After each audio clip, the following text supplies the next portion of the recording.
प्रशासन के पद पर उम्मीदवार सुमित शर्मा जी मौजूद हैं। उनसे जानते हैं कि वो चुनाव में उतरे हैं, नामांकन भी हुआ है। आखिर किस ऊर्जा के साथ और किस ईमानदारी के साथ वो चुनाव में उतर रहे हैं और किस तरीके से उनका रुझान किस तरफ दिखाई दे रहा है। सबसे पहले मैं अपने सभी सम्मानित अधिवक्ताओं को नमन करता हूं।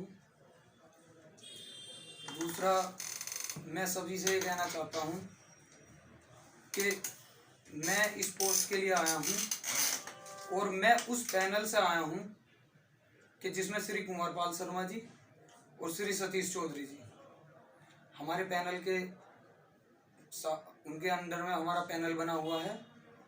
और आप उनके विषय में कोई भी बता सकता है कि कुंवरपाल शर्मा जी अपने आप में ही एक ईमानदारी की मिसाल है। और ईमानदारी और कर्मठता किसी भी काम को करने के लिए सबसे महत्वपूर्ण होता है, जो कि दोनों ही गुण हमारे दोनों ही कैंडिडेट में है। और हमारे पूरे पैनल को इसी तरह से बनाया गया है कि सभी लोगों में ये सारे गुण विद्यमान हैं। दूसरी बात, जो हमें आपने देखा होगा, जब तो हम शायद प्रैक्टिस में भी नहीं थे, लेकिन हाई कोर्ट बेंच का मुद्दा जब हमारे श्री कुंवरपाल शर्मा जी यहाँ पे महामंत्री थे बार में, तो उस टाइम का आप पीरियड देख सकते हैं कि हाई कोर्ट बेंच के लिए कितने जुझारू रूप से कितना काम किया, सब लोग समझ सकते हैं। तो इससे सारे कैंडिडेट से उनकी तुलना करी जा सकती है। दूसरी बात, बस मेरा यही निवेदन है कि आप हमें सपोर्ट करें। देखिए, इन्होंने जो है सीधे सीधे तौर पर कहा कि जिस पैनल से ये आते हैं बहुत ईमानदारी वाला पैनल है, बहुत जुझारू, बहुत मेहनती पैनल है, ये हम भी देख रहे हैं। ये बताइए सुमित शर्मा जी कि आपको जो है अधिवक्तागण क्यों चुने, आखिर क्या खासियत है आपके अंदर ऐसी? मैं खासियत आपसे अपने बारे में ही बताना चाहूँगा।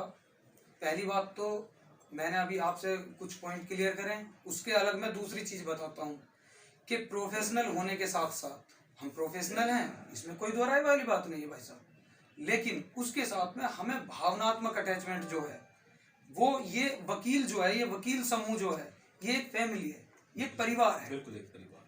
तो इस परिवार से जब तक हमारा भावनात्मक अटैचमेंट नहीं होगा तब तक चीजें वो सारी प्रैक्टिकली होना ठीक है, लेकिन भावनात्मक भी होना बहुत जरूरी है। लोगों के सुख दुख, कुछ निजी समस्याएं भी होती हैं, इस कोर्ट से अलग भी लोगों का जीवन है, बहुत सारी चीजें हैं जो जूनियर फेस करते हैं। तो वो समस्याएं हम उनसे टच में रहें, हम उनसे डिस्कस करें और जो यथासंभव स्थिति हो उस लेवल से ऊपर उठ के प्रयास करें। तो ये मेरा विषय है कि मैं इस कारण से कहता हूं कि मैं बिल्कुल कटिबद्ध हूं इस बात के लिए कि अगर किसी मेरे भाई को, मेरे मित्र को, मेरे वकील को, किसी को भी इस तरह की कोई समस्या होगी तो मैं यथाशक्ति पूरा उसके साथ सहयोग करने के लिए तैयार हूँ। आप युवा हैं और चुनाव में उतर चुके हैं, नामांकन भी हो चुका है, आगे क्या मैसेज देना चाहेंगे? मैं मैसेज ये देना चाहूँगा कि सब लोग अपना ईमानदारी से तरीके से अपना काम करें, सभी बुजुर्गों का, सभी वरिष्ठों का सम्मान करें, उनसे समय समय पर सुझाव लेते रहें। चुनाव तो ये होते रहते हैं, लेकिन सभी से मेरा निवेदन ये है, अपनी एक दूसरे के पारिवारिक रूप से सबका सहयोग करें। और जो आपको सही आदमी लगता है, जो कि धन बल पे नहीं, जो कि अपनी ईमानदारी पे, अपने कर्म बल पे, कर्म योग पे जो इस चुनाव में उतरा हुआ है, उसका आप साथ करें। ये मेरी सब वकीलों से निवेदन है। ये सभी पूरे बार के हित में होगा, हम सभी के हित में होगा, बस ये मेरा निवेदन है। तो साफ तौर पर कहना है उनका कि जो करूंगा ईमानदारी के साथ करूंगा, पूरी वचनबद्धता के साथ करूंगा। कैमरा पर्सन पारस गुप्ता के साथ आरिफ खान, न्यूज़ हेडलाइंस, मेरठ।